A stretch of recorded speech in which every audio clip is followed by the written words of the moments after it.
Hello, good morning. Welcome to Breakfast with Luxmy, Gopal and Ben Poulos. Good morning. Our headlines today. With less than a month to go now till polling day. That's right, Ben. Yes, campaigning continues ahead of what's likely to be a busy week in the lead up to the general election within South London. Our reporter Helena Wilkinson is at the Lambeth County show where it happened. Helena, what more do we know? They're looking great at their ages. No, absolutely. And someone else looking obviously fabulous for his age. Matt, good morning. Oh, bless you, thank you. There you go, life begins. Good morning. It's Sunday, the 9th of June. Our main story. Israel has been criticised by the European Union's most senior diplomat over the killing of several dozens of Palestinians in an operation to rescue 4 hostages in Gaza. The EU Foreign Policy Chief, Josep Borrell, called the reports another massacre of civilians. The mission to bring home the captives involved airstrikes around a refugee camp. Our Middle East correspondent, Hugo Bashega, reports. Pretty closer, less than a month to go now, Luxmy. That's right, flying by or dragging on, depending on how you're feeling about it. That's right, Ben. Yes, campaigning continues ahead of what is likely to be a busy week in the lead-up to the general election, with another scheduled election TV debate and manifestos set to be published. Our political correspondent, Ian Watson, has this report. Well, let's join our political correspondent, Jessica Parker. Good morning, Jessica. So, a key week as the parties set out their policies. We'll be discussing this a little bit more with political pundits later in the programme. Now, the search for the TV presenter Michael Mosley will resume on the Greek island of Symi after he went missing while out on a walk on Wednesday. Our correspondent Joe Inwood is in Symi. Joe, good morning. What will the search teams be focusing on in particular this morning? And we'll return to Symi to keep you updated throughout the morning. South Korea says it will resume propaganda broadcasts against North Korea for the first time in 6 years. An 11-year-old girl is among 4 people who were injured after a funfair ride malfunctioned in Lambeth in South London. Our reporter Helena Wilkinson is at the Lambeth County show where it happened. Helena, good morning to you. What more do we know? Helena Wilkinson live there for us. People in countries including France, Germany and Spain go to the polls in the European elections today.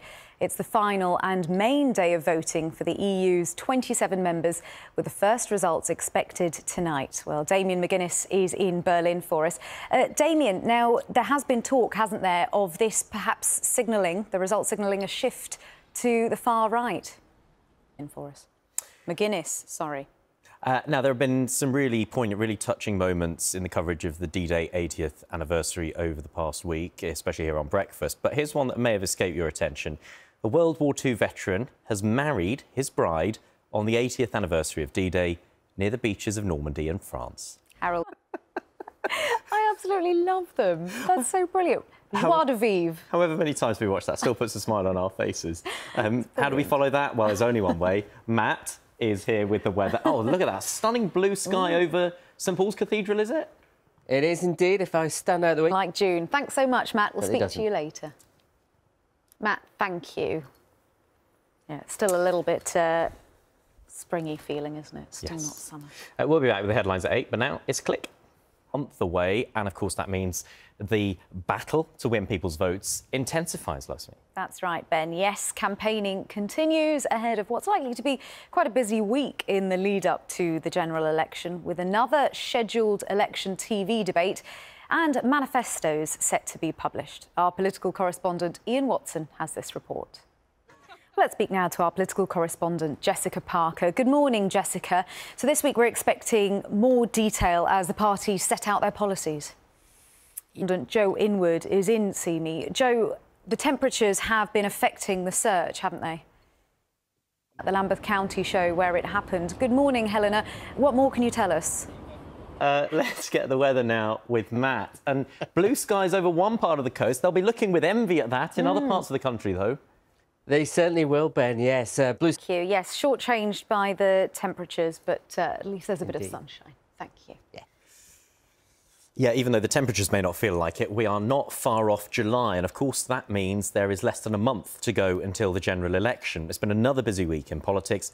The headlines dominated by party manifestos and D-Day commemorations. Here to discuss what we can expect over the coming week Now, we did see some warm layers of clothing there because even though it's June, you haven't been able to put the jackets away just yet because it doesn't feel like summer, does it?